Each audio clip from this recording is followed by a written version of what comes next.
everybody. We had such an exciting event yesterday. We had so many amazing speakers and so many parallel events. And today, going to be even more exciting. I'm not sure if you had a chance to look into the program of the conference. If you didn't remember, inside your tag, you have a booklet. And inside this booklet, there are the different events we have throughout the university. Let me remind you that if you want to find your way to another building, all you have to do is follow the stickers. The stickers are on the floor. The moment you leave this building, you will see each sticker pointing you to the right direction. We have today amazing events. We have the youth event. We have the mobility event that's going to deal with smart transportation, driverless cars, and other aspects of cybersecurity. We're going to have the critical infrastructure event, roundtables, and maybe one of the most exciting events is a Cyberstorm, a startup competition that's going to be here on this stage, in this room, when the last presentation here is going to be done. So please feel free to stay if you want to see who will be the future startups and maybe the Israeli future big IPOs and exits.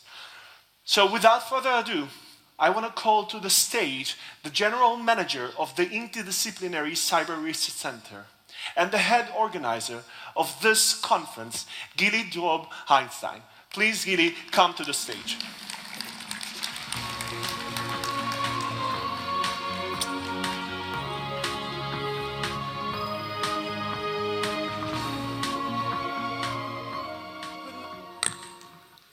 Good morning, everybody. I'm happy to open the second day of the conference. Yesterday, we enjoyed amazing talks and sessions by worldwide leading figures in the cybersecurity industry, and we are just getting started. Today, we are going to have more unique and amazing cyber experts taking the stage. Also, we have our Cyberstorm Startup Competition taking place here on this stage just after the talks. And there is one more thing. Next year, the State of Israel is going to celebrate its 70th anniversary, which for us also means 70 years of non-stop innovation. We plan to know this in a special way during Cyberweek 2018. This logo that you will see now was designed specially for this event. So stay tuned, save the date, and thank you again for joining us here and enjoy the next 3 days. Have a great Cyber Week.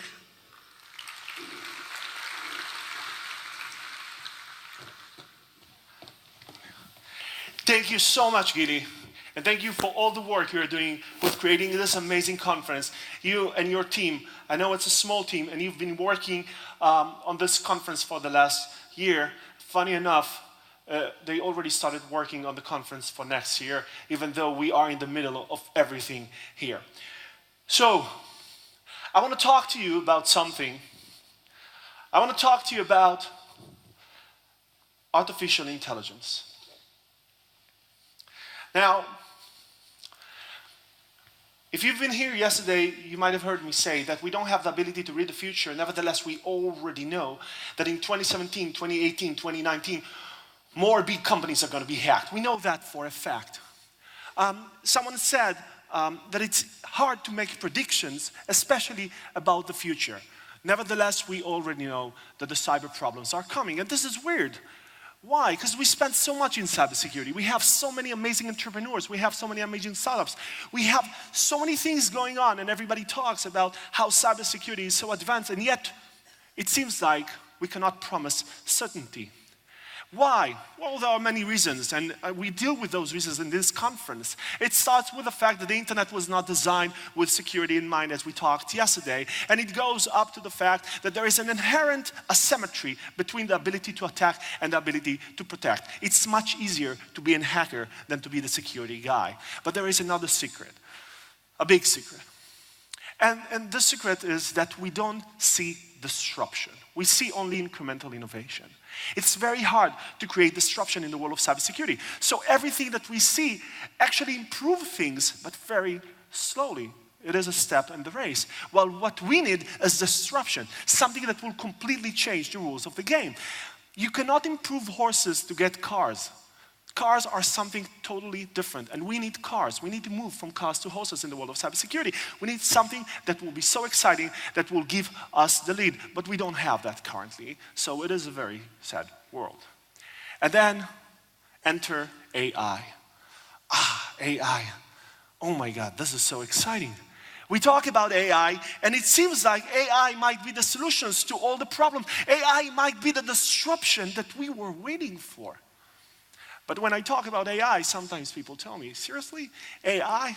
Those are the same people are angry with the fact that we moved so fast from machine learning to deep learning and so fast from deep learning to AI. Those are the same people that were so angry with the fact that we moved from information to security to cybersecurity. Nevertheless, AI is a real thing, and rest assured, I'm not talking about this full intelligent machine that all of those amazing experts told us that this machine is going to be the end of humanity. I'm not talking about those machines.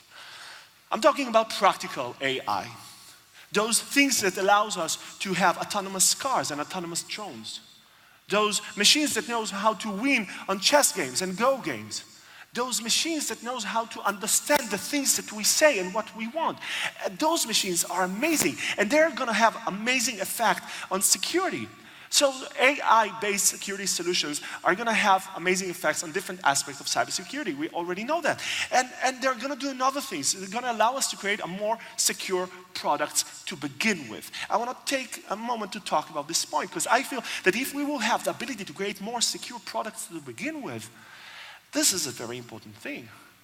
It might allow us to have this cost effectiveness that we're waiting for in the world of cybersecurity.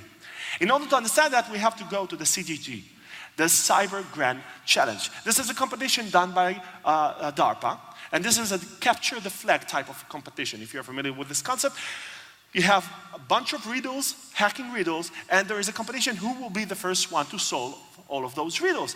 But the competitors were not the usual groups of hackers, but those many AI machines. So this was a 2 years competition, and those are the finalists, 7 AI machines that competed among themselves, who will be the first one to break into a system. And this is a very exciting thing. Suddenly we have machines that knows how to find vulnerability automatically. We don't need people. Now we have to assume that both the bad guys and the good guys will have autonomous penetration testing machines. Now, I couldn't use the capital A because we're not allowed to say APT anymore. This is so 2016. But APT with not a capital A, it's autonomous penetration testing. And even though the bad guys and the good guys are going to have that, for some reason we think that it's going to do more for the good guys. Why? Because if we look on the software development lifecycle, and this is the day the product will be launched, we know that our systems that tries to find the problems with the new product will start working a lot of time before the bad guys' AI machines will start working. And in that sense, we will have much more time, machine time, to find problems with those products. So that when those products will be introduced to the market, they will be much more secure. Again, cost effectiveness. You don't need a group of 50 people. You can just use one machine. In that sense, we are super excited about AI. I'm sorry that this is in Hebrew. I couldn't find the equivalent in English to this saying. So if you're an English speaker, talk to someone who is a Hebrew speaker, and he or she will explain to you what's that. So it's not surprise that we see so many investments in AI, and tech giants are actually tech giants are buying amazing new products and amazing new startups in the field of AI. But there is a basic rule. Everybody knows this rule. If you've been to one of my presentations, you know I talk about this rule. This is a basic rule that everybody in this room knows this rule. Nevertheless, this rule is the engine of the cybersecurity industry. This rule is the reason that in the years to come, cybersecurity conferences, and this specifically Cyberweek, will be more and more important place to come to. And this basic rule says that change always equals new opportunities plus new threats. This rule says that innovation is a two-sided coin. Every new technology creates new problems. So we have to ask ourselves, will AI do more good or more bad?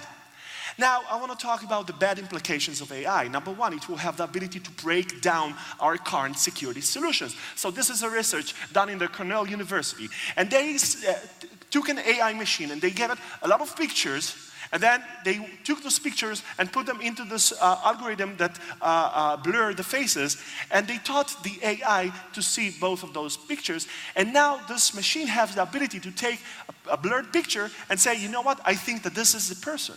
Now, this is not just for future cases where we will blur faces. This is for all the past cases that we've already done that. This is another research done in NYU. And they did something amazing. They took fingerprints, and they used the fact that when you take a fingerprint, the system that reads this fingerprint doesn't read the entire fingerprint, just part of it. And they succeeded in creating master fingerprints. That means that one fingerprint will have the ability to authenticate for a lot of people. So with strict security configuration, they succeeded in creating a fingerprint that will have the ability to authenticate for 22% of the people, and with looser for 75%. So if you have 100 iPhones and one fingerprint, you can use it to authenticate for 75 of those 100 iPhones. And this is another very exciting AI machine. There is that was presented in DEF CON, the last DEF CON that we had. You have here a graph. You see that we have traditional phishing that requires not a lot of effort to create, but it's not very efficient. And then you have spear phishing that requires a lot of effort to create, and it's very, very effective. And they created an AI machine. Now it requires not a lot of effort for them, and they have a very high level of success. So this AI machine have a better capabilities in writing phishing emails than real people. So AI solutions are going to break down our current security environment, but there is another problem. Remember I told you that autonomous PD systems will improve security? Well, this is true only for new systems. What about our current old systems? With our current old systems, the solutions that we already have, the bad guys' AI machines and the good guys' AI machines will start at the same time. So when those machines will find a lot of new problems with the current IT that we already have, we already know that we will not have the money or the time to solve them. And AI machines, those autonomous systems that are going to go through the internet and find problems automatically, will find problems that nobody is going to solve. So this might be the world of cybersecurity after AI will come to be a real thing. So we are not AI ready. And this is something we need to understand. So what's next?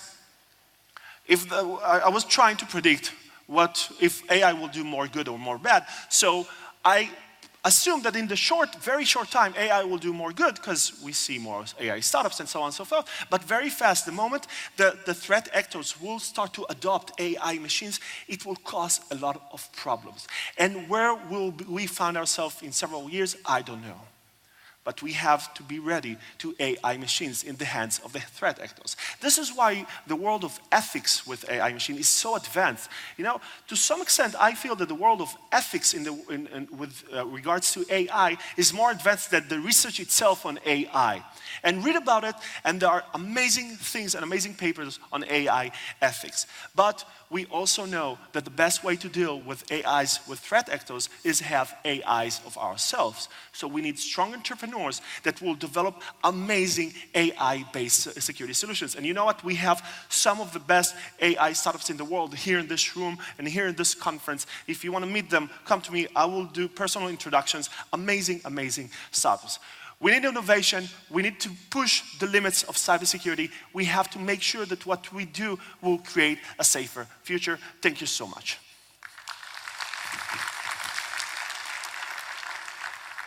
So now I want to call a very, very special guest to the stage, Ambassador Francesco Tel. Please come to the stage. I'm sorry if I didn't pronounce the name correctly. Please, sorry? Talo. I said it 20 times before that. Ambassador Francesco Tel, please come to the stage. One of the best ambassadors we have in Israel. I'm very happy to have you here. Thank you. Thank you.